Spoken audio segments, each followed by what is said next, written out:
Oh, for crying out loud.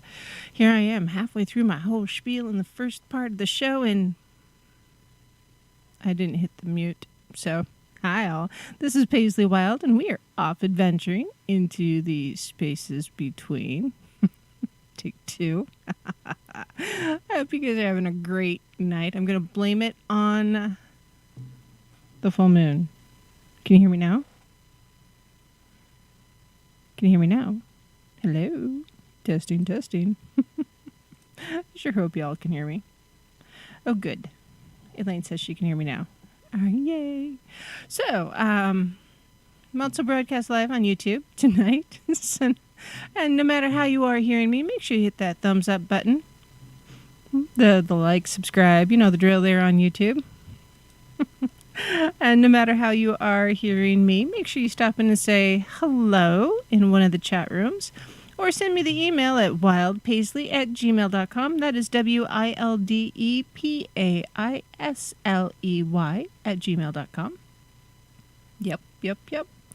And then, what else? Oh, call lines are open, and that number is 213-233-3998. Or if you're across the pond in the UK, it is 44203-393-2871. And let's see. If you want to support my radio habit, you can do so by doing the hashtag bit, and that is $TheSpacesBetween. Ironically, with no spaces. You can also catch the website at www.paisleywilde.com. On the website, you can buy the book. This is the book, The Wild Pagan A to Z. It's a kid's book. Random A to Z factoids for every letter.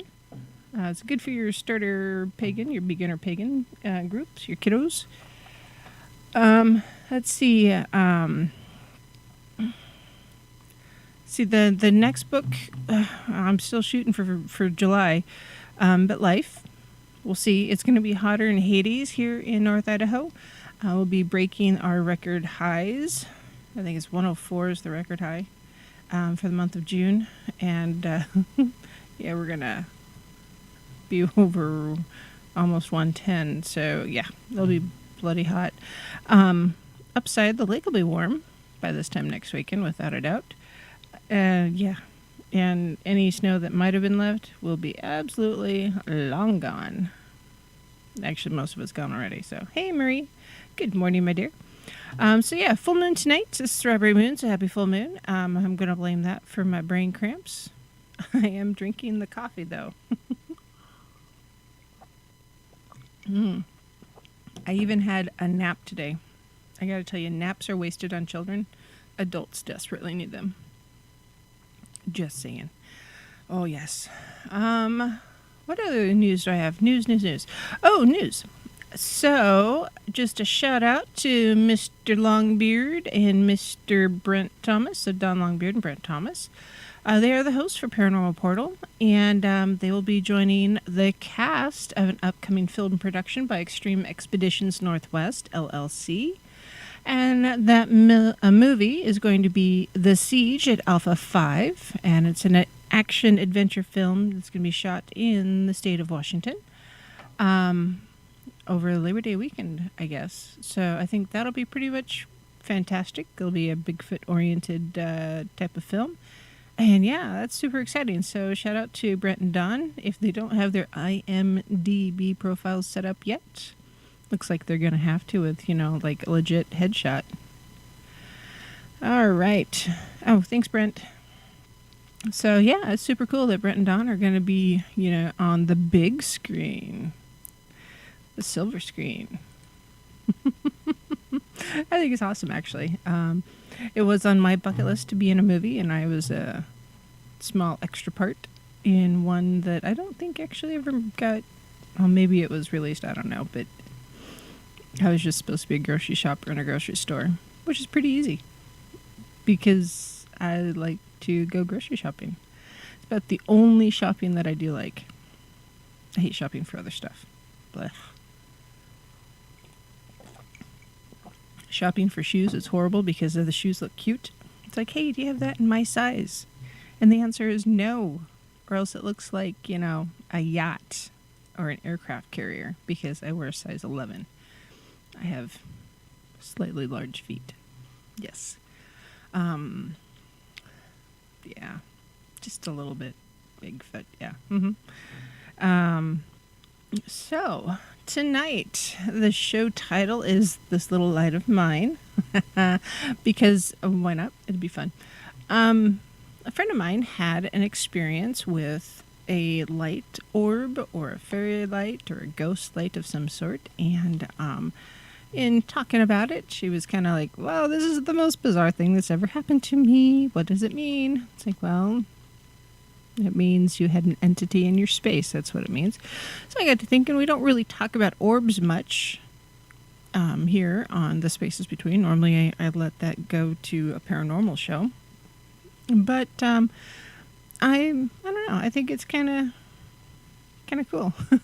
Marie, yes, you have tiny feet. Yeah, size 11. I got to tell you, if they make shoes this size, and the shoe looks cute on the shelf at a size 5 or 6. You put it on a size 11 foot, no. I have threatened to go shopping at the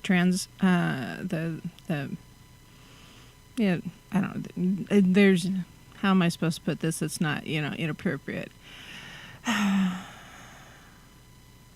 The big and tall shop for the trans men who have big feet and need fabulous shoes, because they do.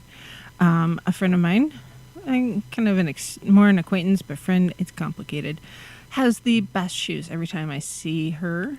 And she's like 6'3" without her heels. And wow.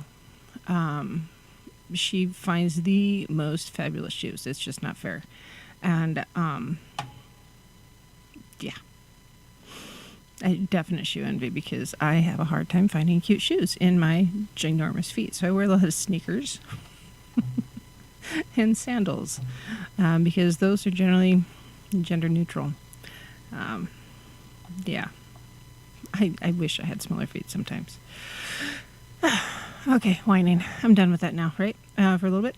But, so yeah, congratulations. Shout out to Brent and Dawn. That's awesome that you guys are going to be on the big screen. So, there's a light of mine. So, ghost lights, that's one way to call it. Orb. Will-o'-the-wisp is another name or fairy light. And I gotta tell you, if you Google fairy light, man, are you going to find nothing but either fan fiction or fanfic of various genres and shows and programs like World of Warcraft, Magic the Gathering, and all of that stuff. They're not going to talk about real fairy lights. They're gonna or it's advertisements for lights like these back here. Yeah. I don't know what to tell you, but yeah, it's frustrating. So that's one of the really, really frustrating things. Yeah, the world is your oyster. Your internet and world archives are at your fingertips, and you're only limited by the words that you use to search for. Well, sometimes, according to the awesome macros and formulae and stuff within the interwebs, you get garbage when you do your search. So you really have to dive in, and often what you're looking for is not going to be on the first 2 or 3 pages. It's going to be on like number 5 or maybe 10 or 60, depending on where you're at. And yeah, it's just bloody frustrating, without a doubt. And so, and not even then, you do get something that's sort of close to what you want. And instead of talking about like fairy lights, for instance, they talk about the light fae and the dark fae. Now, or the sealing and unsealing. Well, okay, that's great, but that's not quite what I'm looking for. So, yeah, it's quite frustrating. A will-o'-the-wisp, just something that we've probably all heard, or most of us have heard, is a flame-like phosphorescence that's caused by gases from decaying plants in marshy areas. Is the scientific explanation, if you will. Historically, though, Will-o'-the-Wisp was a sprite who carried a fleeting wisp of light, and there's a mythos there too. And foolish travelers were said to try to follow the light and then were led astray in the marsh. Think, if you need a visualization, if you've seen the Lord of the Rings trilogy, The Return of the King, I think it's Return of the King, when the hobbits, Frodo and, what's his name? Sorry, brain cramp, are entering the swamp following Gollum. There's all these little lights above the water. Those are kind of fairy lights, if you will, or the will-o'-the-wisp. And supposedly, the mythos between will-o'-the-wisp, or that particular fairy light, is from, let's see, where's my, supposedly it was Will, his name was Will, was a farrier, however you want to put it, blacksmith, if that helps. And he wasn't, when he died and passed on, or died, he wasn't allowed to pass on to an afterlife. And so he wandered the world and spent a lot of time being cold and begged for even just a coal from the underworld to keep him warm. And so he wanders around with the coal or the ember, and trying to find that place where he would be welcome.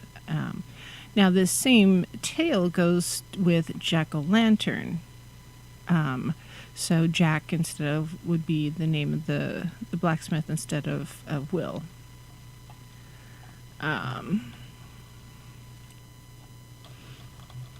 Let's see. So Leo asked a question, and I will get to it, I promise.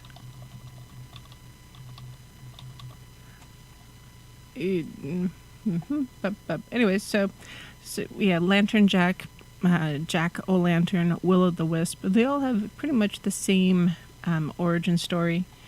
Now, the Eleeldan is a species of elf that is similar to the Will-o'-the-Wisp. Eleeldan is a Welsh, or from the Wales, rather than more of the British origin, and more of a goblin than an elf, really. And supposedly Eleeldan was often dancing around marshy grounds, and anyways, he was dancing around in the marshy grounds and starved to death because he was dancing so much, and his breath was taken from him, and his light was quenched forever by a farmer who drained the bog, and instead of the decaying vegetation, then crops were grown instead. Now, Puka, or Puck, is another name for Eleeldan, or the Will-o'-the-Wisp. So Puck is easier to say than Eleeldan. It's also easier to rhyme with Puck, maybe. Or Puka. Puka is easier to line. I don't know. Anyways, so supposedly the Puka story is also a peasant who was returning from work or for a fair, and also kind of an origin in the Welsh or Wales area. And he had a light traveling before him, and looking closer, he perceived that the light was carried by a little figure holding a candle or a lantern at arm's length over its head. And he followed for several miles until he was on a precipice or a cliff and about to fall off. And if he hadn't have noticed where he was at, then he would have fallen in and died. So thank you, Leo. I had forgotten I stuck it there so I wouldn't lose it. Let's see. And I'll have links for this too. So Will-o'-the-Wisps, the origin story from the Netherlands. So a man was walking across a field, returning to Ganshalven from Molenbeek, and 3 will-o'-the-wisps came running towards him, and because the good man was accustomed to baptizing such, in order to redeem all 3, he said, "I baptize you in the name of the Father, and the Son, and the Holy Ghost." But it didn't go well for him, because as soon as he did that, he realized there was thousands around him wanting to be baptized. And he kept baptizing, but it wasn't until the rooster crowed and he woke up, or the sun came up, that he was able to be done, and then he had to spend the entire night in the field.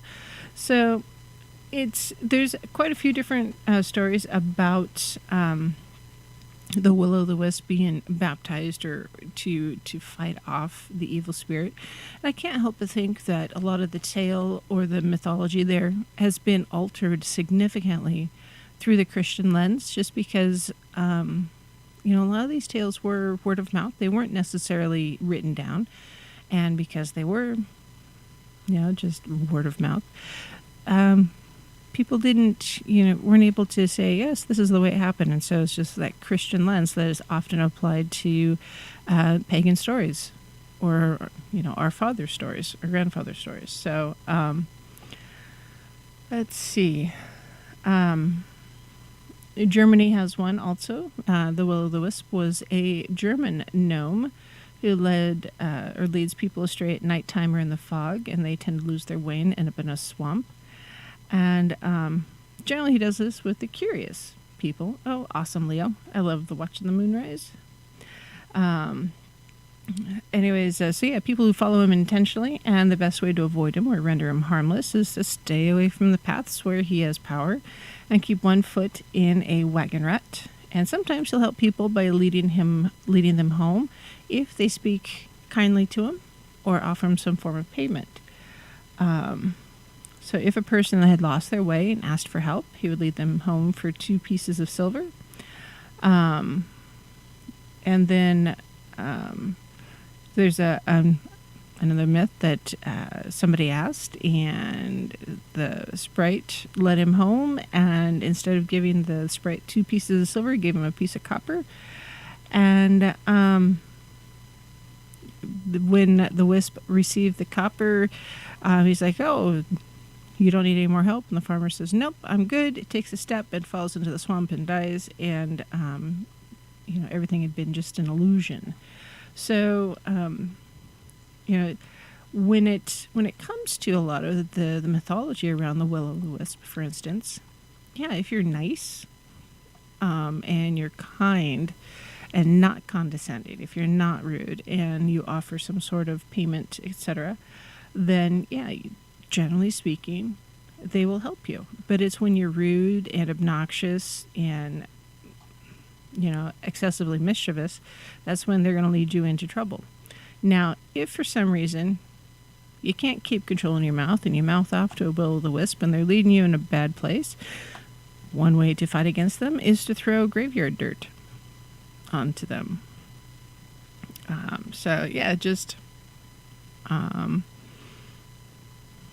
don't know, just another thing to keep in your tool bag if you're out hiking around.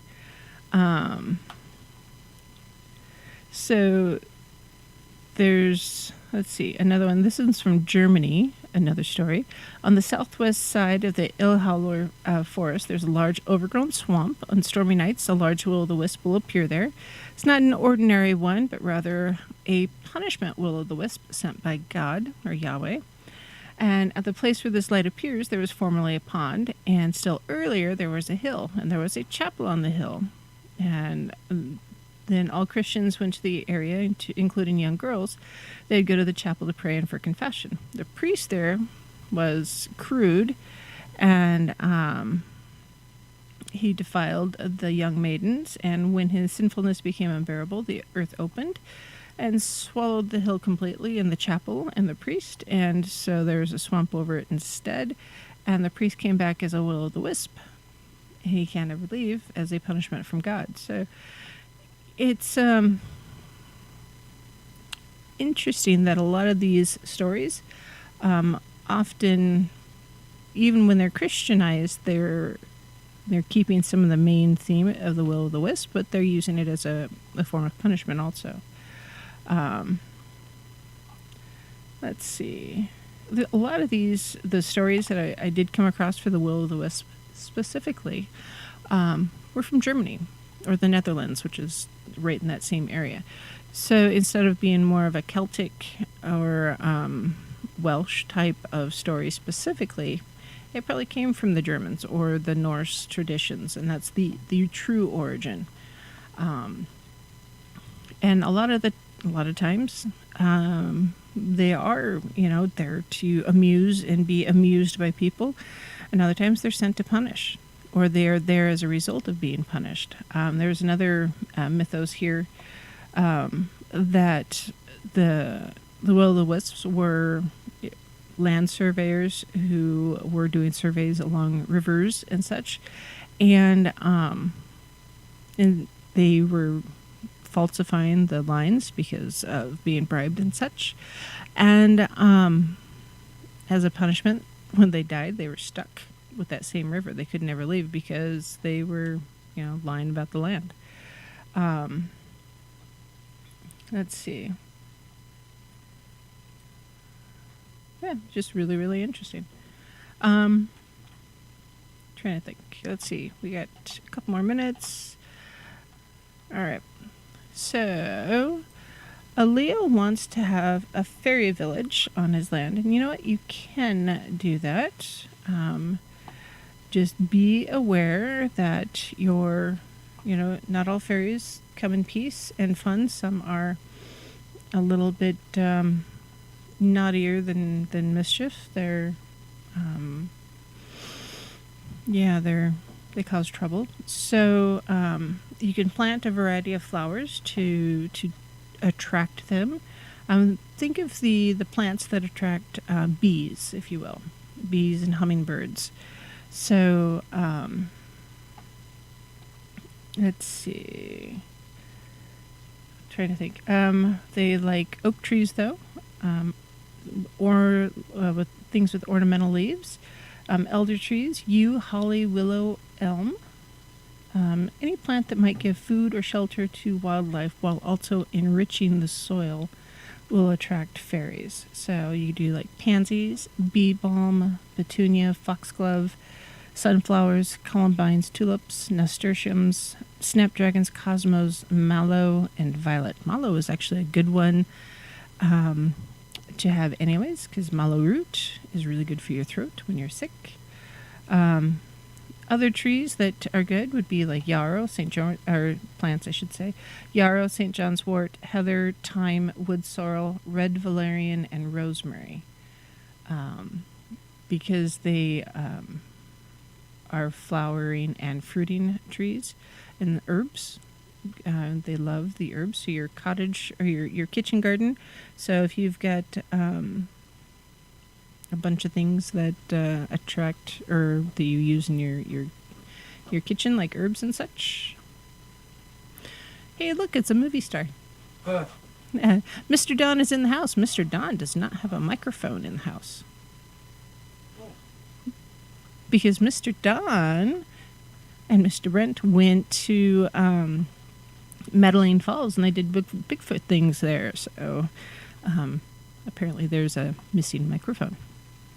Let's see. So when it comes to other ideas or things to put in your garden, shelters would be like whimsical types of things. Birdhouses, toadstools. They could be real or not, but places to shelter from the rain. Also, water fountains or a water feature, small stream, or statuary that honors elves, fairies, or gnomes, or other natural magical folk might feel or help the fairies feel more comfortable in the space. And try to keep your garden space life-sustaining and emphasize the naturally occurring things. So in a more desert area, maybe focus more on the desert plants than on the ones that you're going to have a lot of water to. So anyways, it is time for our first break, so we're going to do that. And when we come back, we'll talk more about mysterious lights, and Don should figure out his spaghetti mess by then. We'll be right back.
Hello, my lovelies. This is Paisley Wild, and we are off adventuring into the spaces between. But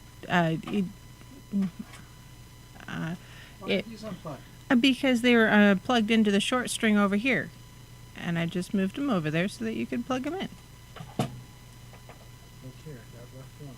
Yeah, look at that.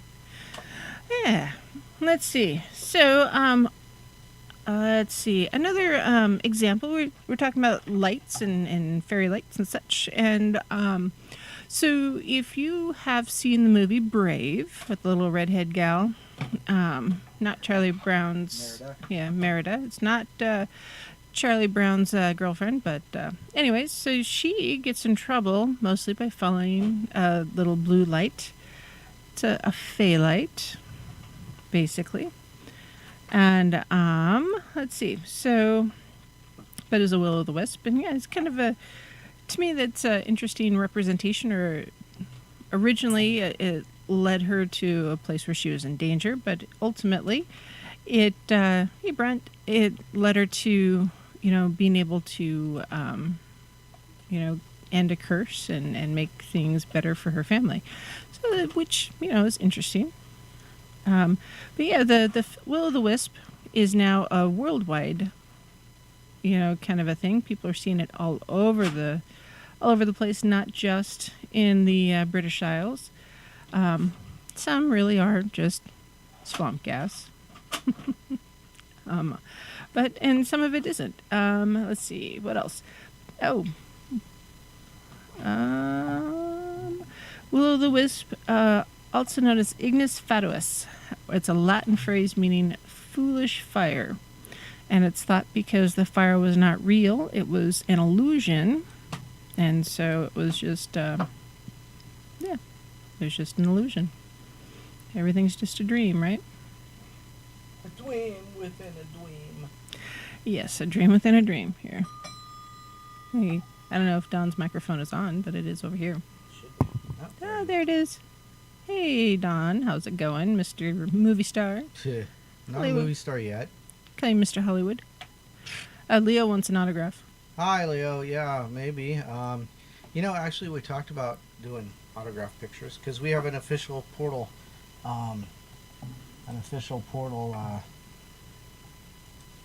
Promo picture now. Oh, is that what that is? You guys sort of? We got something else we want to do with it, but that's the basic one. Yeah, we actually just took that this afternoon. So. Very cool. Are your ears ringing, Kat? She just wants you to pet her. Probably. The drama's wandering around. Where are you? Oh, goodness. Hey, silly kitty. Let's see. So. She's over there talking to him. She doesn't talk to me like that. She just talks to Don. Never fails. And then he tells me he doesn't like her. Cats are icky. When I met you, you had 2 cats. How are cats icky if you had 2 cats? You didn't happen to mention they were both black cats either, did you? Nope, not yet. But yes, they were both black cats. I had a tiger striped one and an orange one. The orange one, we called him Einstein because he fell off the stairs on a regular basis. Not all cats are smart or graceful. All right, so other mythos. So ghost lights are yep. She wants to be petted on her terms, just like a cat. Ghost lights are also known to show up around weather phenomena. You know about will-o'-the-wisp, yeah? Or more orbs? Just okay. what? You asking a question? What are you asking? Yes. What do you know about orbs? They're round and they're bright, and people call them. Some people think they're aliens. Hi, Jessica. They're aliens? Yeah. Really? Yeah. Interesting. Well, I know I've read or seen stories where they show up over. Do you have a peacock feather in your I hair? do have peacock feathers. Okay, thank God. What have you been drinking? Yeah, nothing yet. But apparently, you're ahead of me. It's coffee. Still ahead of me. I have 2 cups. You want Still one? ahead of me. Dust Devil gin, yes. The gin are, yeah, dusty. So, but anyhow, Other than being, yes, I've heard stories about orbs showing up over crop circles. and also because they've been associated with Bigfoot a few times too, but we don't talk about that. Actually, we do talk about that. But anyhow, Oh, hey. Leo says you're hard to hear. I'm hard to hear. Yeah. Well, then you look over on the board. Your gain is up. I don't know. I don't touch the board. Yes, you do. I try very hard not to touch the board. Drama steps on it, though. Game. This is game. Oh. But Anyways. what'd you break now? I didn't touch it.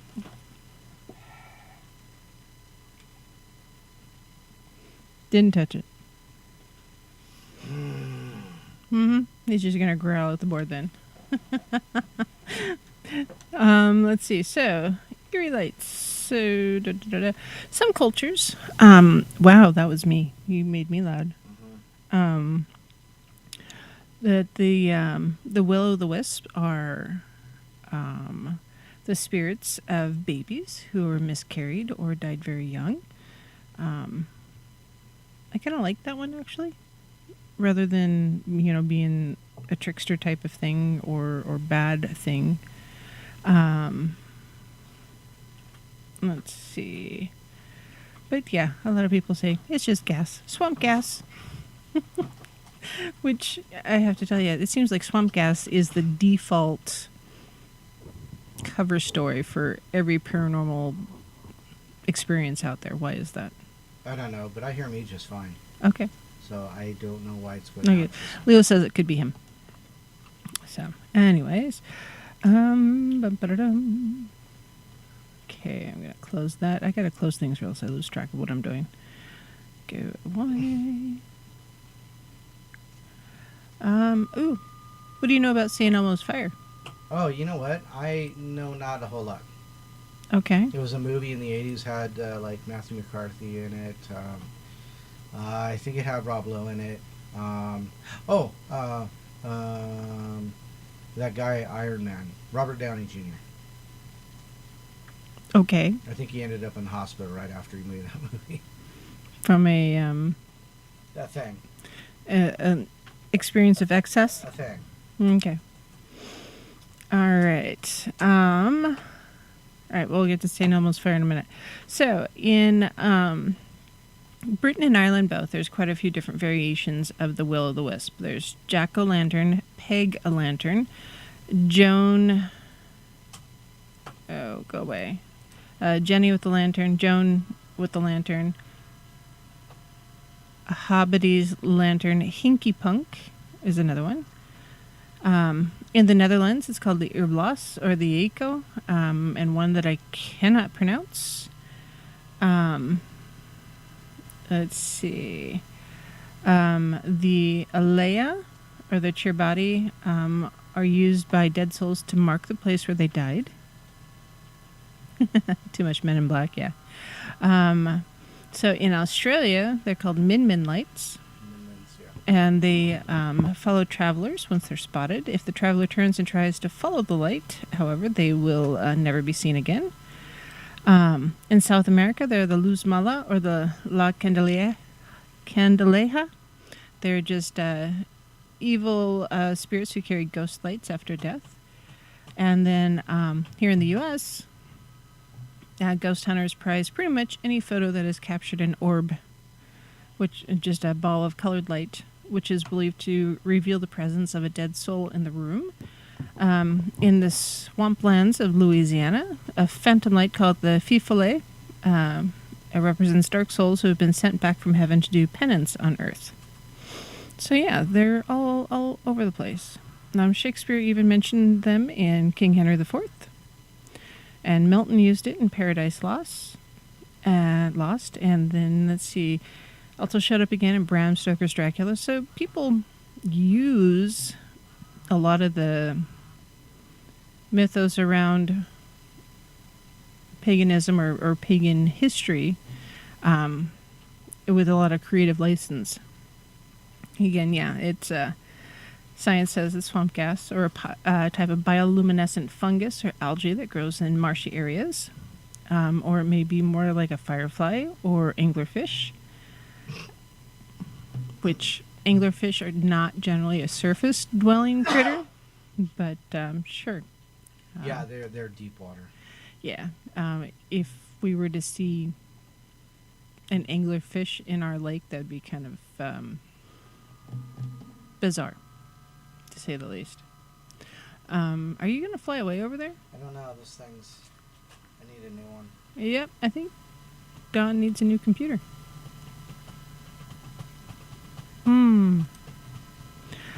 All right, Can't so wait to tear the guts out and put it over there on that and just make it a hard drive.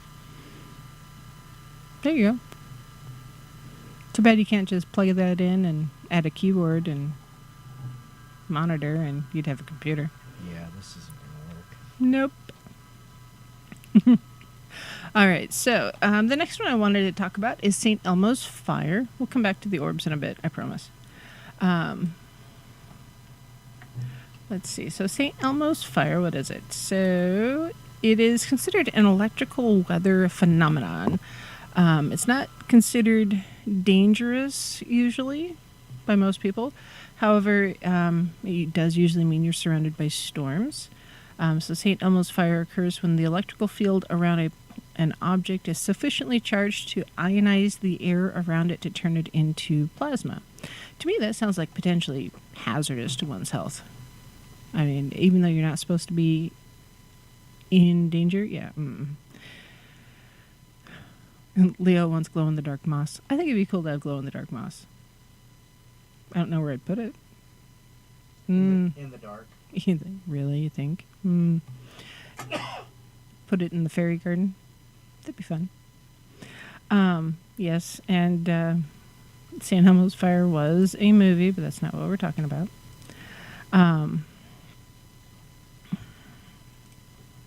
And so what causes it? It's a glow discharge or a continuous electrical spark. So I suppose you could charge a battery from it if you really wanted to. But it's very, very similar to the glow that you might see in a fluorescent light bulb or a mercury vapor street light, or even some of those old calculators with the orange display. And then there is the Eye of the Storm plasma globes. I haven't seen that. Or, if it's contained, instead of a plasma globe, we call it a neon sign. So very, very similar. But yeah, it's a very high electrical voltage that affects a gas. And it glows. Is it ball lightning? No. Let's see. That's great. I love having all the logic around it. But in folklore, hey Kai. Yes, Leo, I agree 100%. If you have glow-in-the-dark moss on your paths so you can see at night, that'd be pretty fabulous. Or if you step on it and it lights up underneath your foot, that'd be cool. Very Avatar. Oh boy. Hi, Kai. So, yeah, St. Elmo's Fire was often known more to sailors of old, and when they had riggings and big sails and everything. When I say that, it's like, woohoo, this big ship. But even the galleons were not as big as a lot of the boats that we have today. But they were spirit fires, or playful lights, were seen as signs of heavenly intervention and a portent of the future. Occurring before storms, when the air was supercharged with electricity, the lights would appear blue, violet, or bluish white in color. So, according to legend, if one light danced on the rigging, the ship was headed to a stormy death. But if two shone brightly, the winds would fade and the sea would quiet. Another translation, if the descending flames, or if the flames came down the rigging. Hey, congratulations, Kai. That's right. Whoop, whoop. Do we get to see pictures of the wedding and all that? Congratulations. Let's see. Yes, if the flames would come down the mast, it meant disaster. But if they went up the staff, it was supposed to be good weather. Now, some sailors and in different cultures believed that lights would be the souls of the departed comrades come to forewarn of danger. And if a light danced upon someone's head, they were probably going to die. They were doomed. Doomed. Doomed. You're doomed. This is doomed. That is doomed. That's not quite the way the story goes, but yes. Let's see. The ancient Greeks named a single jet of fire Helena and a double jet Castor and Pollux. And in the Philippines, the phenomenon is known as Santa Elmo and has been rumored to chase people. That would kind of freak me the F-bombs out. It, blue fire raced down the mast and chased you around the deck. I was like, great, I'm going to die. Yes, that would be a doom upon me. Doom upon you. Let there be a doom upon you. Because of the electrical charge present during instances of St. Elmo's fire, compass readings often went awry, which may be one of the reasons why the flames were sometimes viewed as an ill omen among sailors. The name is derived from Saint Erasmus of Formia, who is an Italian patron saint of sailors. So that's why they said that could be a manifestation of goodwill. And a sign that the saint was watching over the seamen on their journey. Let's see. Now, since it is a plasma charge in the air, St. Elmo's fire can also be seen on land, flickering about elevated objects such as lightning rods, street lamps, spires, or chimneys. It's occasionally mistaken for ball lightnings, and depending on where you're at, it could be a good thing or a bad thing, just varies with your mythology that you grew up with. So, hold on. I gotta save this so I don't lose it. Doop. I'm trying really hard to not have too many tabs open. Which I have to tell you is really hard because I do tend to be tab happy. No. Hey, I know that this is my issue, and I'm working upon it. I promise. There we go. Of course, then I closed out the tab I needed. Doodle-doot-doot-doot. All right, so, orbs.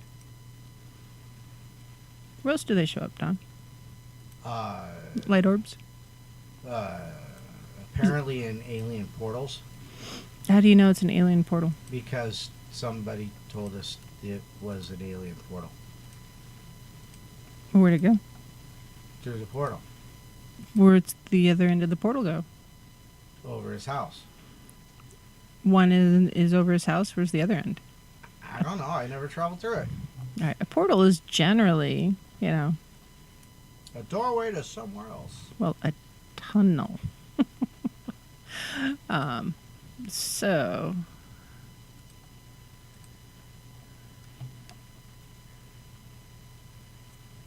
Oh, Min lights. Oh, that's funny. There's a picture here. It says, for the next 120 kilometers, you are in the land of the Min light. This unsolved modern mystery is a light that at times follows travelers for long distances. It has been approached but never identified.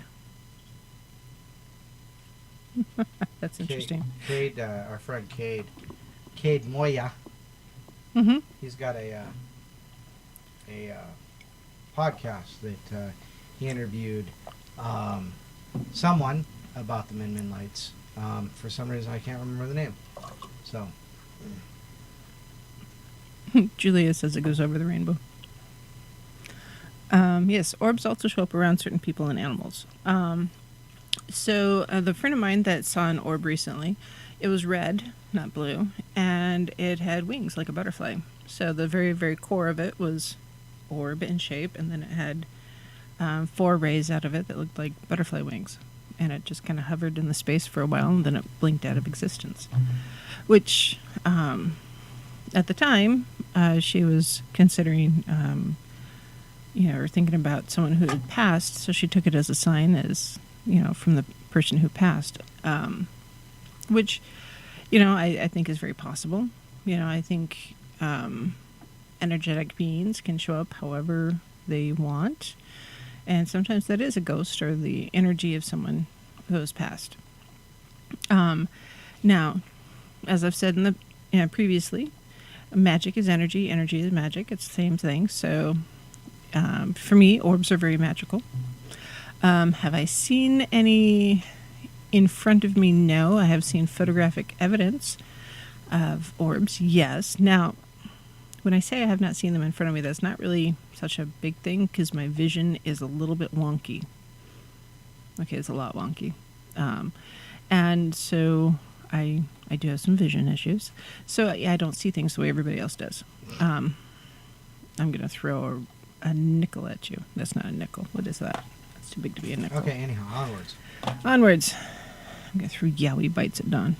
Don't you throw my yowie bites. Maybe you should eat them.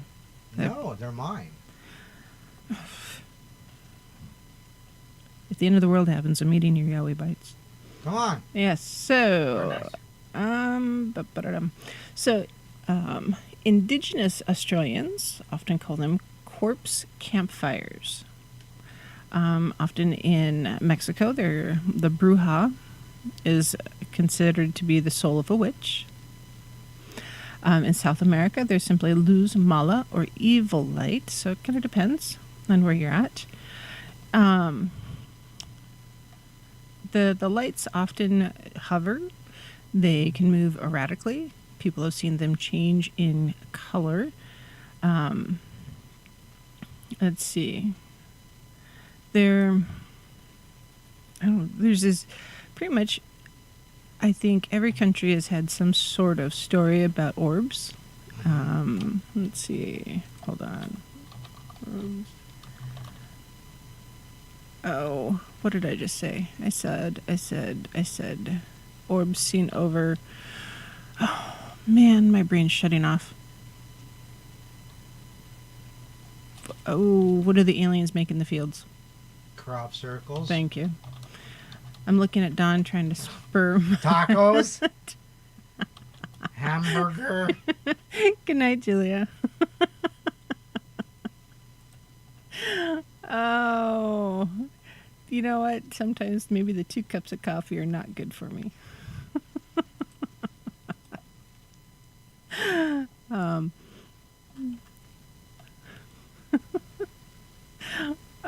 And that's not, I hate it when I Google something and the word whatever comes up is a video rather than a story. I can't read a video. And Lucky's laughing at us. So yeah, the thought with the crop circles is that they are aliens and they're whizzing around so fast, little whiz balls. They're actually what's causing the crops to flatten to create the shapes and the variation and such in the different patterns. I would love to be somewhere close by to a crop circle and go see it and experience it. I think that'd be fantastic. So yes, I'm putting that that's on my bucket list to go walk about crop circles. Just telling you so you know, Don. Okay, cool. Mm-hmm. Well, you gonna plan that? Tiptoe through the crop circle. I don't think that's quite how it works.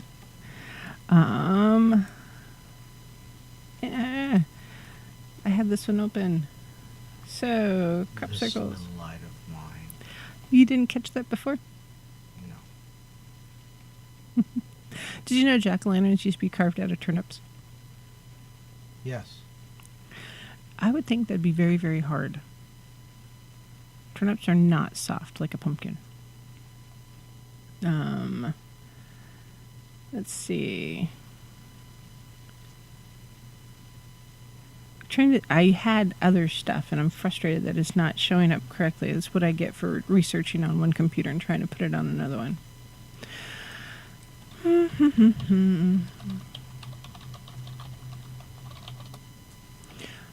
Anyways, at this point it's just like frustrating. Blah. So now, do you think orbs, when it comes to ghosts, are optical illusions, or you think they're evidence of something that's really there? Well, when you talk about ghosts and things like that and apparitions, Aren't you talking about energy? Well, yes. Okay, so let's just let that one play out. Orbs, lights, energy. Okay. So, ghosts are energy. Ghosts are magic, then. Ghosts. Who says anything about magic?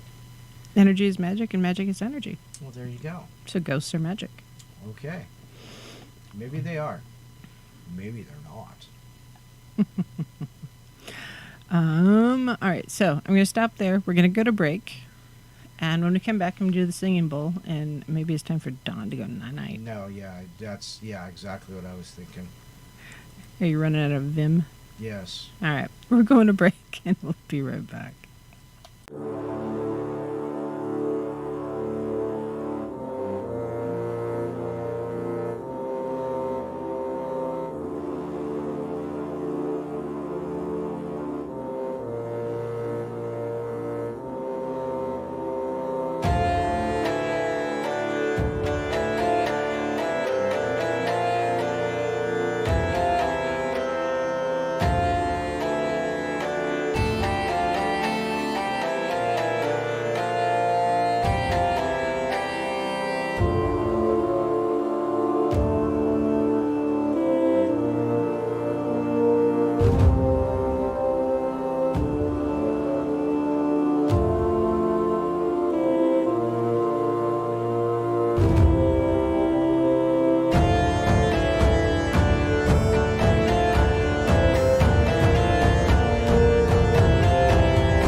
Hello, my lovelies. This is Paisley Wild, and we are out adventuring to the spaces between. I haven't actually seen Outlander, Jessica, so I don't know. I do like the music, though. All right, so singing bowl time, because I said so.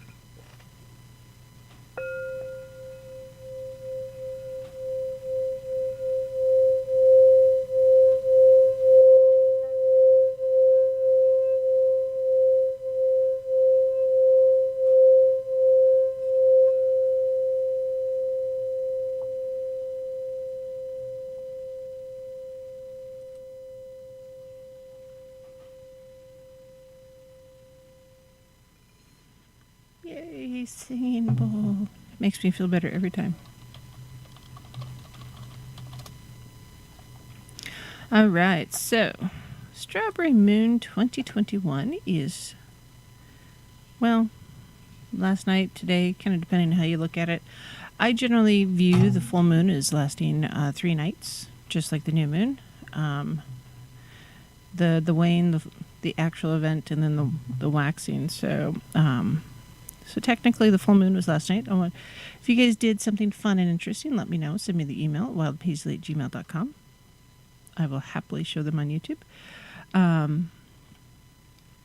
Let's see. So with the strawberry moon, in theory, it's because, well, strawberries are ripe right about now.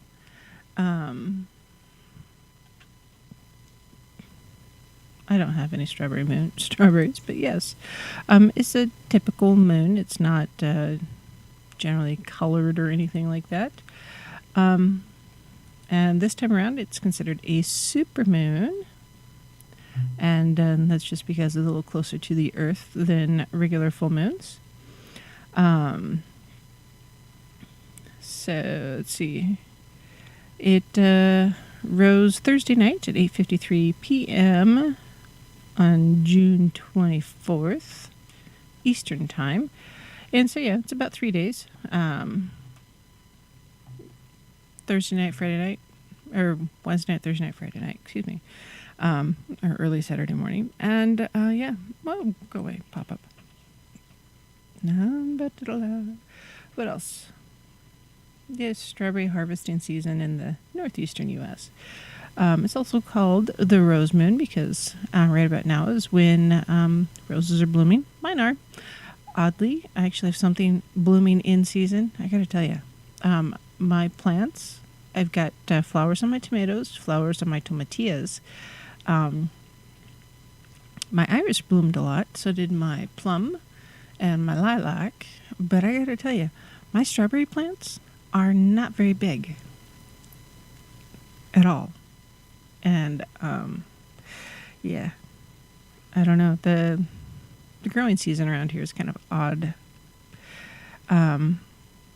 This moon is also often called the honeymoon or the mead moon. And the honeymoon because, well, honey is flowing because the bees are being busy. And, well, mead is made from honey and is awesome.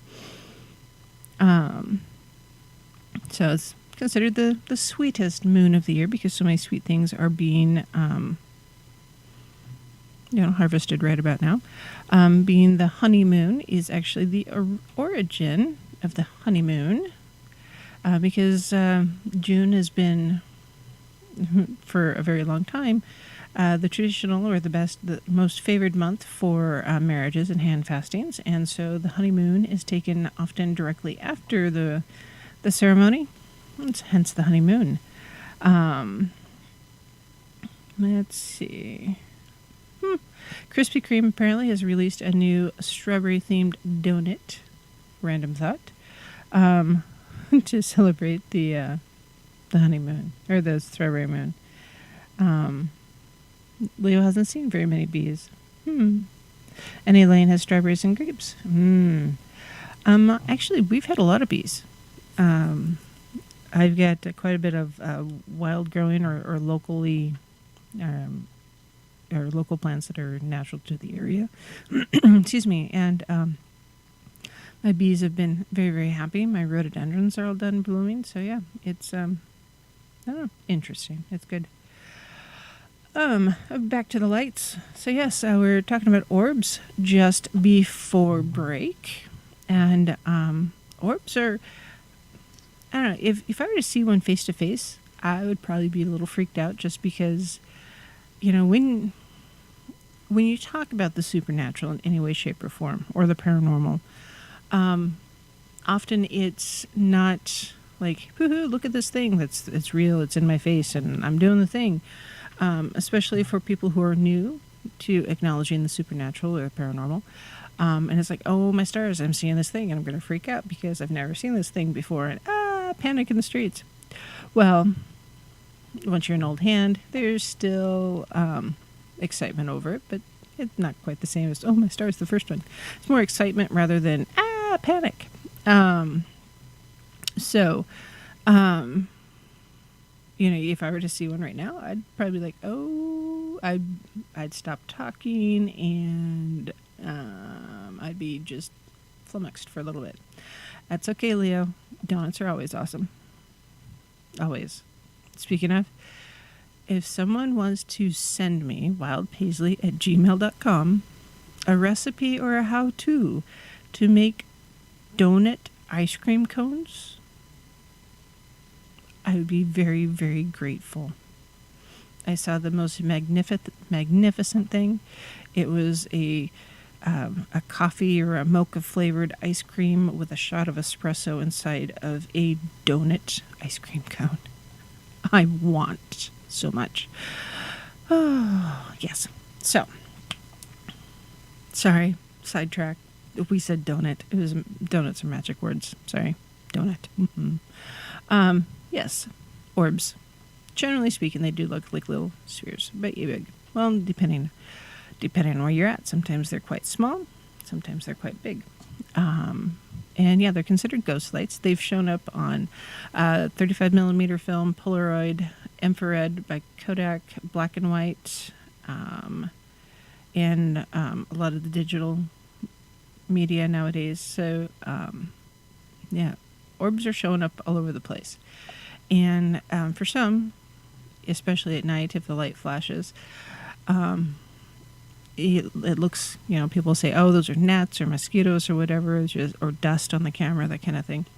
And sure, that's very, very possible, unless you're there taking the photo and yes, this is really what it was. So if now that's why there's so many problems authenticating some of these pictures. There's like, that's just dust on your camera. Did somebody sneeze on it, and that's why there's all these blobs? Is that COVID? I'm kidding, only sort of. So just on the donut thing, Jessica says Baskin Robbins has it. Well, I looked up Baskin Robbins, and it was a flavor of ice cream that was donut flavored or something like that, or donuts were in the ice cream. It wasn't an actual donut cone, which is disappointing because I would have gone to Baskin Robbins in the morning to get my ice cream. Because ice cream can be for breakfast, right? I'd have to drive an hour to get there, but I would do it. Absolutely. Anyways, so yes. When it comes to the orbs, often they do float around. They'll go from one side of the room to the other. They'll go in front of you. They might hover over something. And depending on how you feel about them, or even your roots, some people see orbs as very, very negative things, scary things. Some see it as, people who have passed are coming back to talk to us. Generally speaking, though, if you're not hooked into the alien scene, orbs are considered just connected to spirits in general. Well, orbs to me, and like Don said, if orbs are ghosts, ghosts are energy, energy is magic. So ghosts are magic, right? Yes, I think so.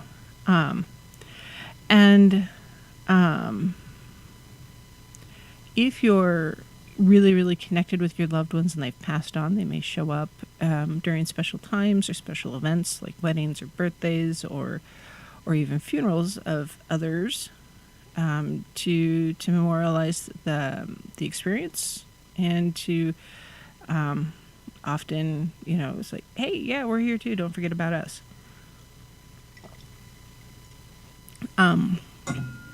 Oops. Coffee cup into the singing bowl. Coffee in the singing bowl. That'd be a lot of coffee. Oh, my stars.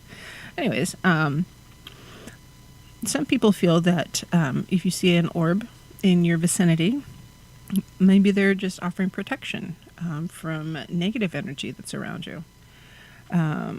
So Lucky says, in her experience, light orbs come off of high energy people. There are photos. Lucky, you may have, but I don't know where it is. It's probably a super secret safe place. But yeah. You probably did, Lucky. I just don't know where I put it. Oh, no, I'm kind of look here. Nope. That's not going to help. Love technology, right? Everything's at your fingertips until you have to look for it, and then it's gone. So, for me, the theory behind the orbs being connected to the energy of your loved ones or the spirits of your loved ones, I think is highly plausible and probable. One of the reasons why I'm very into honoring our ancestors, it's part of my personal tradition and my own belief set, is that we do need to honor our ancestors. So if I were to have like a dumb supper or a dumb tea in honoring some of my ancestors, excuse me, I would totally expect to see orbs or have orbs around me during that time because I'm honoring them specifically. In a way, seeing an orb or having an orb appear during a ceremony that you're doing or a ritual that you're doing is a way of showing you that, well, one, magic is real, and two, your ancestors are blessing your union or blessing your ritual or ceremony, and that's huge to me because often our ancestors, we are the culmination of our ancestors. They should really be looking out for us. They should want us to succeed. Anytime I think about, ancestor honoring, is if you've seen Mulan, the cartoon, the first one with Mushu, that the whole, ancestors bit with the ghosts, to me, that's in my head, that's what it really is. Because I would expect my ancestors to get along mostly, but argue also because I know my family. Anyways, but yeah, our ancestors should be active around us because they should want us to be successful in what we're doing, and they should want to protect us from things that could harm us or encourage us when we're feeling down. And so if we're experiencing any of those situations or times, I totally understand why there would be an orb in the area to say, hey, I got your back, or hey, this too shall pass, or anything like that, or something like that. So it's, to me, an orb is just, if it's in my space, to me it's symbolic of, my ancestors just checking in on me, or maybe it's my spirit guides checking in on me. Hey, Cameron. And honestly, I have to tell you, sometimes I need all the help I can get, just like the rest of us. I have those days where I just want to, take a nap and not play in the world, not be around. Yes. So Lucky sent me an image, and hold on, and wrong button. Don't mind me as I talk to myself. There we go. And hold on, I'll put a picture of it up here real quick because, everything is easy for me to just put up real quick. Sure, right? So this is an image that Lucky sent for those of you on YouTube that can see it. If you look at the image on the far left of the screen, or above the white countertop behind the orange tabby cat with the blue collar, there's an orb. And it's not dust, it's not a lens flare. Lens flares are generally, well, they look like they do in the movies. It's got a tail to it, or a trailing thing to it. This shows up as it's round and is vibrating a bit. To me, that's a very, very high energy thing. And it looks like it's about the size of a softball, honestly. And most people, if they have a softball just floating around in their living room, would notice it, right? Now, generally speaking, I think the orbs or spirit guides that are there, maybe some of them have an easier time manifesting. Maybe some have a harder time manifesting. And maybe the fuzzier ones or the smaller ones are those that are having a harder time containing the energy. And sometimes not. So for this image, yes, this is not, to me, in my opinion, dust or lens flare. It is 100% absolutely an orb, and to me, it would be symbolic of an energetic being within the home. Now, cats will often notice these or ignore them because, well, cats, we've all met them, right? They do their own thing in their own way, at their own time, at their own speed. You guys can't tell right now, but Drama is currently wandering around my ankles and trying to get my attention, which is cool, except for she's using her toenails to get my attention. Silly kitty. But yeah, with that image, if the camera had been turned slightly, the orb may not have lit up or have been as visible, but it would have been interesting to see it at a little bit a different angle to see if it reflected within the window when the light flashed off of it. Just to me, I think that'd be interesting. So, orbs, yes, they're real. I think they're very, very much symbolic of our ancestors, or even potentially symbolic of land whites, which we've talked about before. Oops, can't spell. So what are land whites? I'll just talk about it again. Because there are house whites as well. A website I like is a heathen thing. So it's odin.com, heathenthing.org. It's kind of cool. So white is generally a being or creature, which could be human or God, and or a thing also. And land whites or house whites are entities or spirits that protect where they're at. So when we moved onto this property, the land whites were quite tired. They had not been honored. And I think that the land here had been very, very there's a lot of negativity, I think, here. Within the home as well, but definitely out in the land. And it's taken me a few years to get it rehabilitated, and then and you can tell just by looking at the trees how things have changed. My mom came to visit last weekend. I mentioned that. It was a good visit. Very, very short, but it was a good visit. And she didn't recognize the place because of how much greenery we have now compared to when she was here, I think, 3 years ago. Which has been 3 years, but, you know, should have been here last year, but COVID. Yeah, COVID. Gotta love anyways. When you're honoring the land whites, you're leaving offerings or of some sort for the land whites or the home whites, the house whites. And it's important to do so. So when you're honoring your deities and honoring your ancestors, I sure hope you're honoring the whites of your area as well. So Leo, as you're building your fairy garden there, I hope you have some sort of place to leave offerings or of some such, or just honoring or acknowledging the land whites in the area. It can be done once a week or daily or once a month. It kind of depends on what feels right.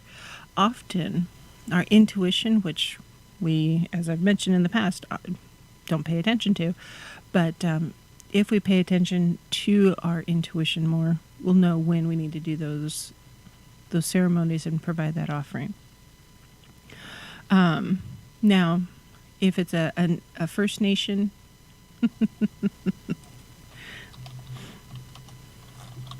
type of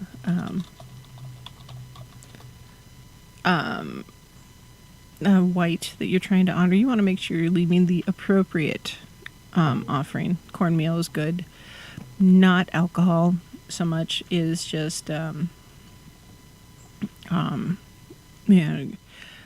cornmeal, beads, juice, tea, coffee, that kind of a thing. Yes. Are elms powerful tree? Cameron asks. Yes.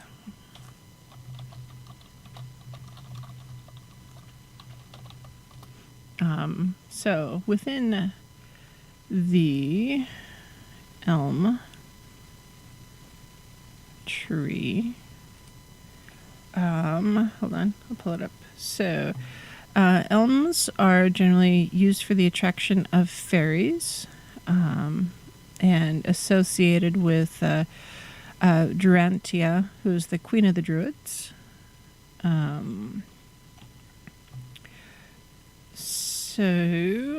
Elm trees are for spiritual meaning. Often means vulnerability, sensibility, empathy, or creativity. Well, good evening, Nace. Let's see. Elm tree, so like slippery elm, for instance, is one of the wonder cures in nature. The inner bark of the elm works well for your digestive system and sore throats, and is really good as a natural detoxifier. Let's see. So if you see an elm tree in your dreams or visions or whatever, often it means it's time to start looking at the big picture. Acknowledge the forest, but you're really looking at the trees, if you will. And pay attention to your perceptions, including long-term goals, ideas, and prepare for what might be coming up. Let's see. Elm, if you add it to your spell work, adds stability and grounding. And silver fir is also the name for elm, I guess, is used for magic involving power, insight, protection, the feminine, rebirth, and birth. So yeah, it's sacred, very sacred to those who are on the druidic path, because it means hope. So we all need a little bit of elm in our world, I gotta tell you. I think we need more hope. You can use elm leaves in your smoke cleansing. You'll probably dry it, and it can be used in a good luck token for traveling. So I don't know, Cameron. I don't know if that helps you or not, but I hope so. Actually, the information about trees is just fascinating. So if you get a chance to, there's books out there. I suggest you read them. Let's see. Elm has also been associated with death in the underworld. So it's I don't know. If you're hope, I think is a big deal. So yes, have hope. Have some elm planted around your space. Yes. So anyways, we're talking about lights tonight, and those that we might see around us. And orbs, for me, are, yes, very, very much indicative of your ancestors coming to check on you, or your spirit guides coming to check on you. And sometimes, yeah, we really, really, really do need that visual acknowledgement of that energy. And yeah, I don't know how else to put it. For me, a visual representation of an orb, if I needed one, like on my altar, or I have a wall with pictures of some of my ancestors on there. And if I were to add anything to symbolize the ancestors that are not here anymore, would be those glass blown bobbers that the Japanese and the Chinese used in their fishing nets. So the big glass spheres, they're hollow. Blown glass. They're pretty awesome. Hard to find. Holy cow. But I would definitely have one there to represent those that I don't have visual or photograph or painting representation of. And if I knew then what I know now, I would have collected all of those pictures because, yes, nobody else wanted them, which blows my gourd when I stop and think about, hey, why aren't we honoring our ancestors more? Anyways, off to break. We'll be right back.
Hello, my lovelies. This is Paisley Wild, and we are off adventuring into the spaces between. I'm being joined right now by Drama. Say hello, Andromeda. Can you poke your head up and look at the camera? Oh, yeah, so she's going to steal the microphone. Apparently someone's feeling lonely.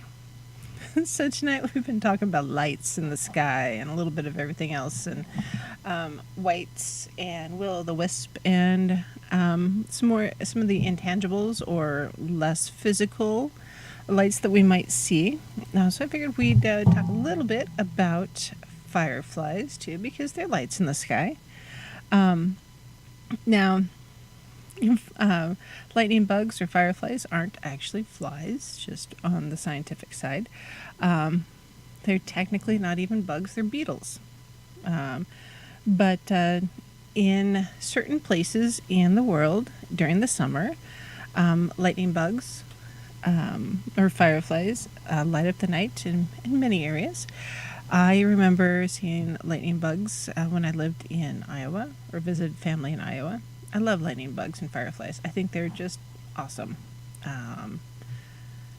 We used to chase them, of course, and try to catch them and put them in a jar when I was little. I was never very good at it, but I still liked seeing them. And yeah, I supposedly they're on the decline, which I thought was interesting. We need to bring them back. To me, fireflies are just magical. And, well, you know what? They have some magical significance, of course. So they're not just bugs. They're other things. Not all fireflies actually light up. Some do, some don't. Let's see, there's 2,000 different species of fireflies, and only some have the ability to glow, the phosphorescence. So, yeah, definitely an ethereal quality to fireflies. So, in China, some of the mythology there, it was believed that fireflies were the product of burning grasses. And so ancient Chinese manuscripts hint that a popular summer pastime was to catch fireflies and put them in a transparent box or jar. Similar to what children and adults do today to use as light. There's a Japanese legend that lightning bugs are the souls of the dead. Specifically, yep, I can tell as we're going to triple digits. Drama is shedding. So if I end up with a hairball, I'm sorry, it's not my fault. And I have cat hair in my nose. Hi, Drama. How are you? I don't know. Can I turn this down? So in the Japanese legend, yeah, the souls of the dead, specifically warriors who fell in battle. So the Japanese word for firefly is hotaru. And so hotaru might not always have a positive reputation, but generally in Japanese society, they do. They're a metaphor for a passionate love in poetry since about the 8th century. So in a little bit more practical, fireflies put on really awesome lights, but generally it's a way for fireflies to communicate with one another and specifically to court one another. Yep, there you go, Drama. Yep, touch the camera. The cat has to touch the camera. Why not?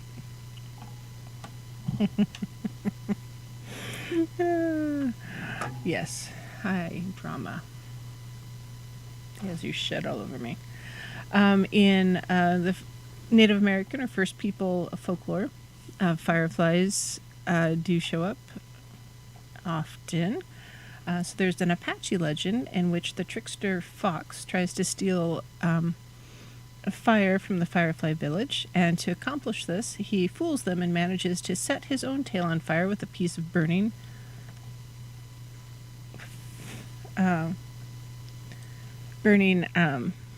bark.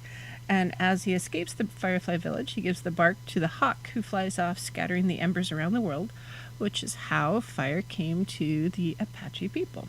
And then as punishment for his deception, the fireflies told the fox that he would never be able to use the fire himself.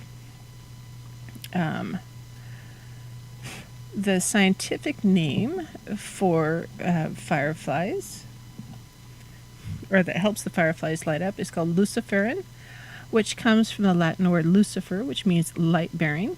The Roman goddess Diana is also known as Diana Lucifera, because she is associated with the full moon, or the light of the full moon.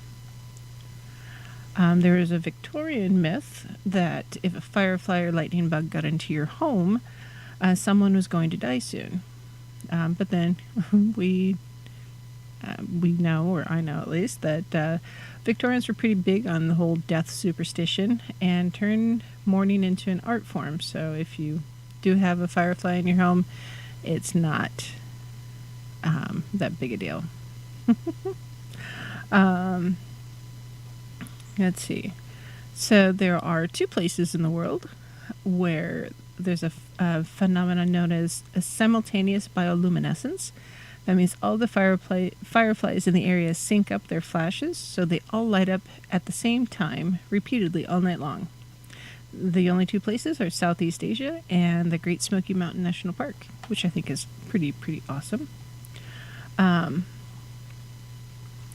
if you're trying to use fireflies in your ceremonies, or magically, if you will, if you're feeling lost and you are able to catch some fireflies, put them in a jar with some holes in the lid, of course, and ask them to illuminate your way.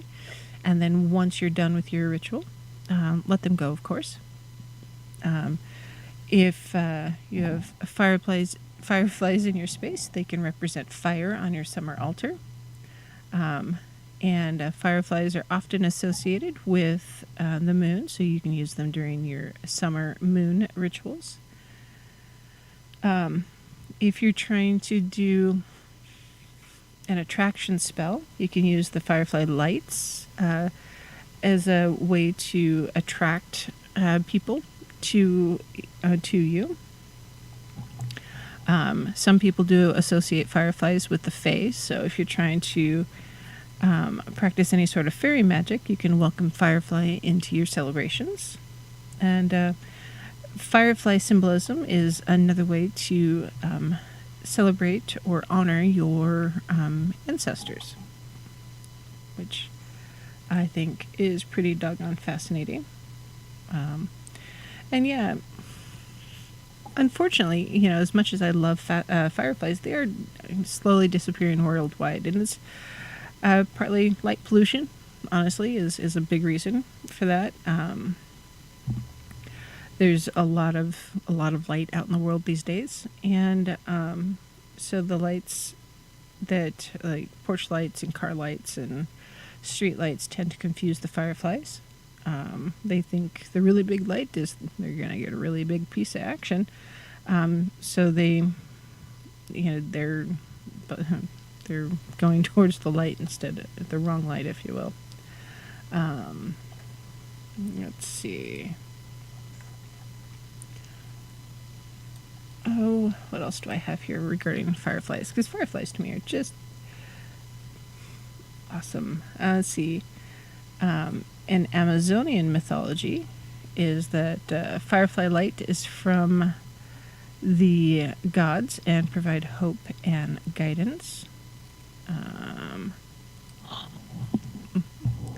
Drama, you're playing with the microphone again. Let's see. Nope, I already did that one. Ooh. Oh, I like this one. Oh, I've got some legends about fireflies and lightning bugs. Maybe. Links, of course, will be in the show notes because, yes. That's not what I wanted. Ew, I clicked on the wrong thing. What did I do? Oh. Yep, thanks, Drama. Sorry, Drama's being very, very helpful tonight. Very, very helpful tonight. She doesn't normally do this. She hasn't really been on camera lately. Goofy cat. Gotta love the kitties, right? So, let's see.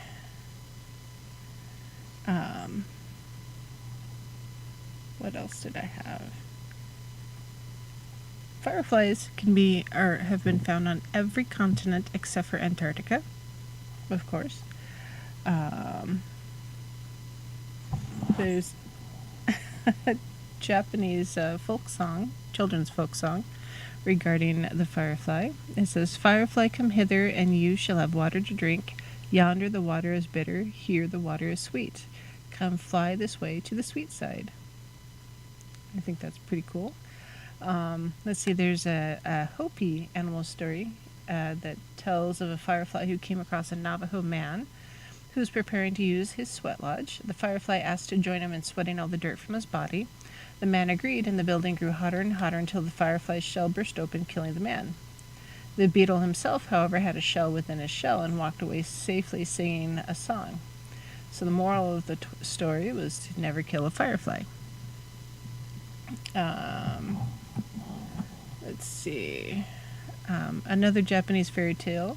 Hotaruhime was princess of the fireflies and refused to marry unless her suitor could accomplish an impossible task and bring her fire. One by one, her potential suitors failed the test, succumbing to candle or lamp until Himar, the prince of the fireflies, came and filled her palace with his own golden glow, winning her love. Let's see. Another name for them, glowflies, moon bugs, which I like, golden sparklers, piniwali in Jamaica. I like moon bugs personally. I think that's awesome. I'm gonna have to remember that. Let's see. Yes. Hey, whoa! What are you doing? Drama. That's not what I want. Alright. So. That's... If, the firefly is your spirit animal, which is possible, the firefly, or the key focus of the firefly, is one of wonder and illumination. So amidst the darkness, the firefly glows with steady hope and joy. Sorry, guys. In the daylight, you might not even recognize the firefly, as they are truly bland when you look at them if the lights are not on. So the moral there is to not judge a book by its cover, because often, the beauty is found within. So I'm going to stop there with the fireflies as I'm spitting out cat hair. Oh my goodness, drama. You guys can't see her, but she's got little hair falling off all over her. Oh, what did she step on? Drama? You're a menace. Oh goodness. Don's going to come over here one of these times. He's like, now what did you mess up? Oh, there it is. I think I'm okay now. She stepped on the soundboard. Whoops. So, when I was researching for tonight's show, there's an article that came up on pathos.com.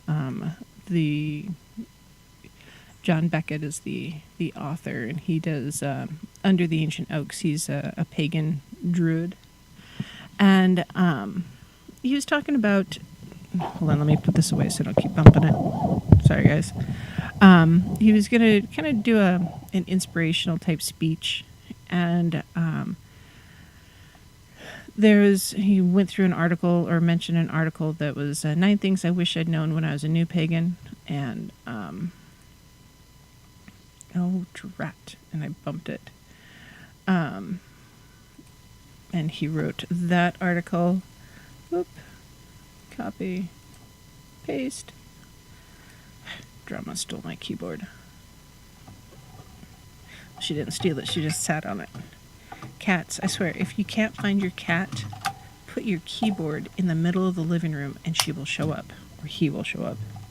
They can't help it. They're attracted to keyboards. And boxes. So, the article is 9 things...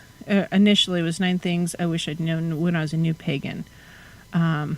First one, you have to deal with your own issues first. Oh, my stars. Very, very true.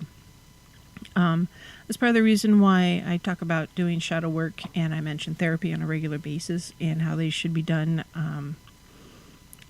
congruently or at the same time. Just because, man, if you are in a really negative space, it's good to, find a way out of it. Either talk to your therapist, talk to your spiritual leader, get a counselor.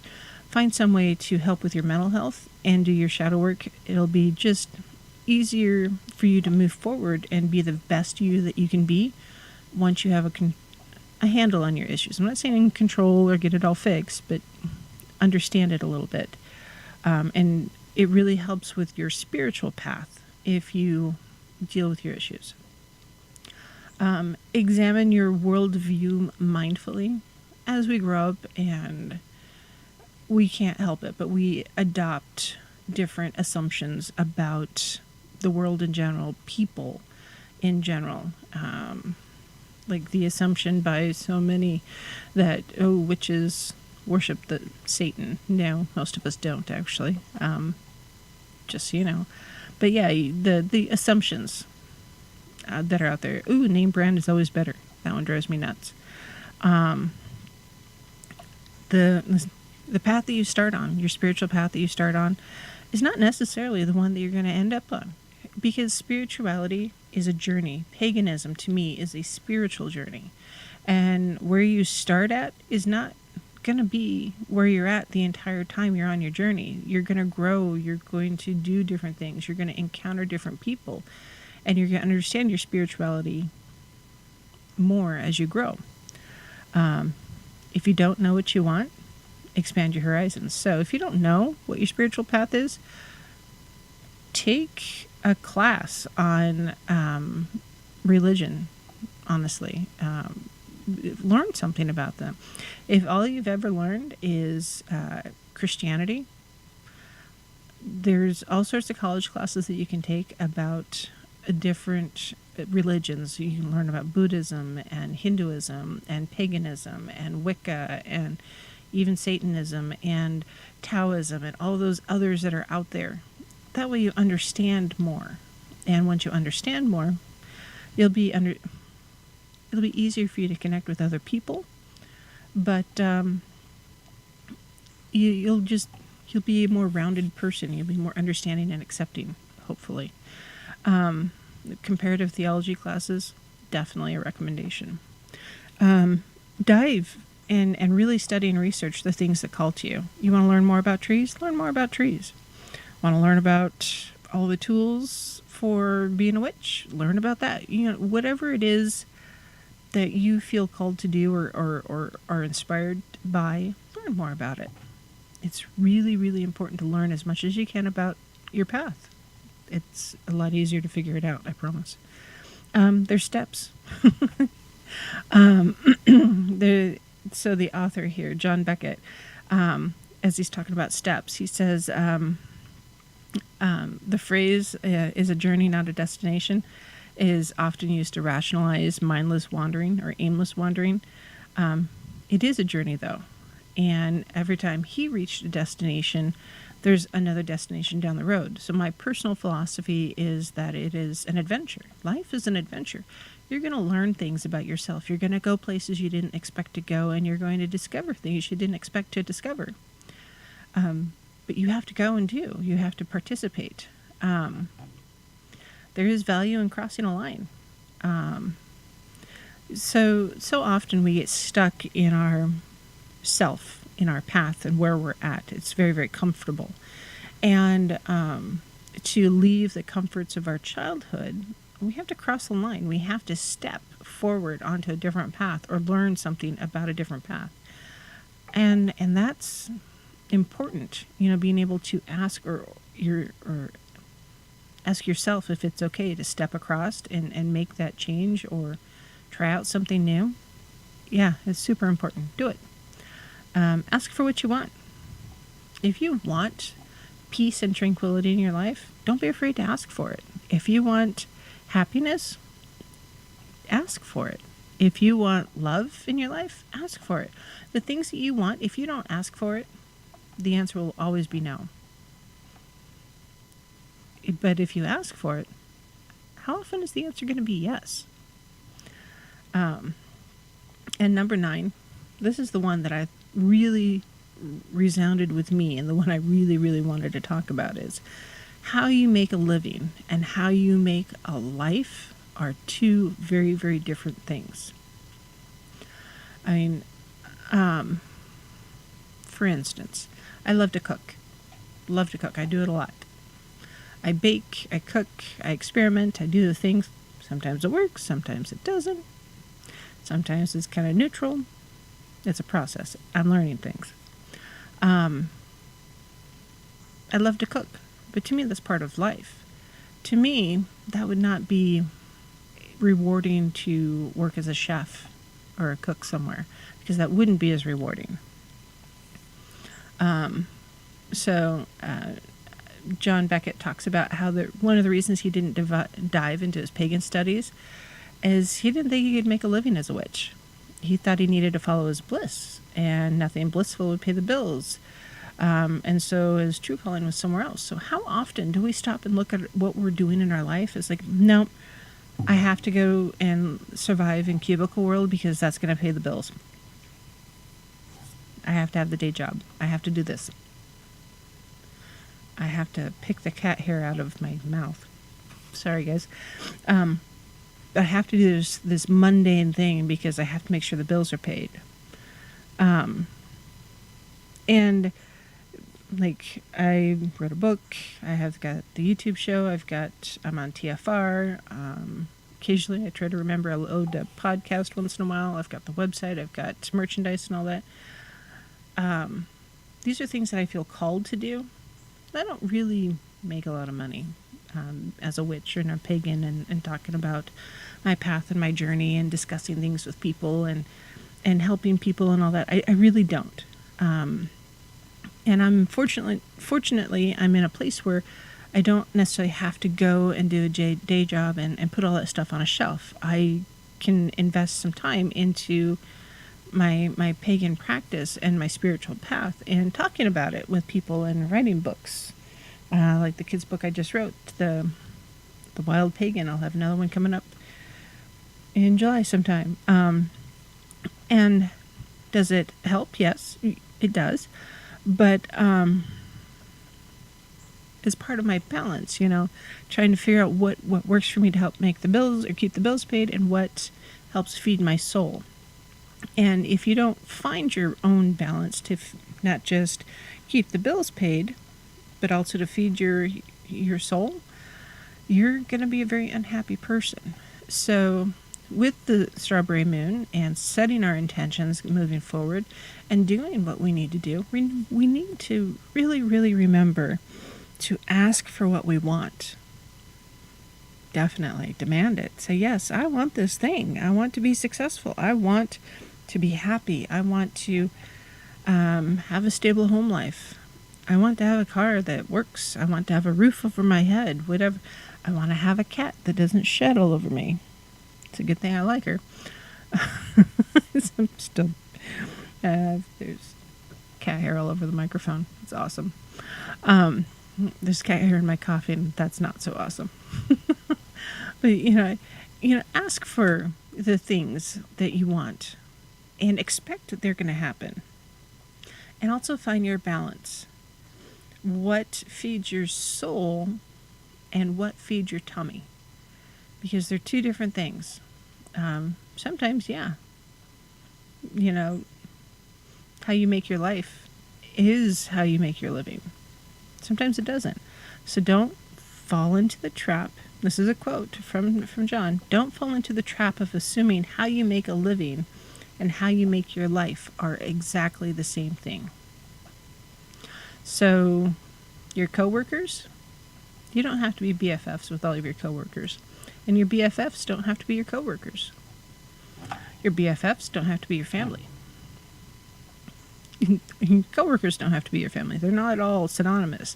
They can be different groups of people. They can be different things. So, think about that, and meditate on it. Journal about it. You know, what is it that I have to do to make a living, to keep my bills paid, roof over my head, food in my tummy, and take care of my family? And what am I going to do to make a life? What is going to feed my soul? I remember to do that thing. So I'll have links in the show notes because that's what I like to do. That way you can do your own research, take your own notes, etc., etc., etc. I'll be back tomorrow night. Congratulations to Don and Brent and Kaya. Yay. Don and Brent for being Hollywood stars. Anyways, we're done for tonight. We'll see you tomorrow. This is Paisley Wild. This has been The Spaces Between. Merry meet and merry part and merry meet again. We'll see you tomorrow night, guys. Have a good night. And thanks for joining.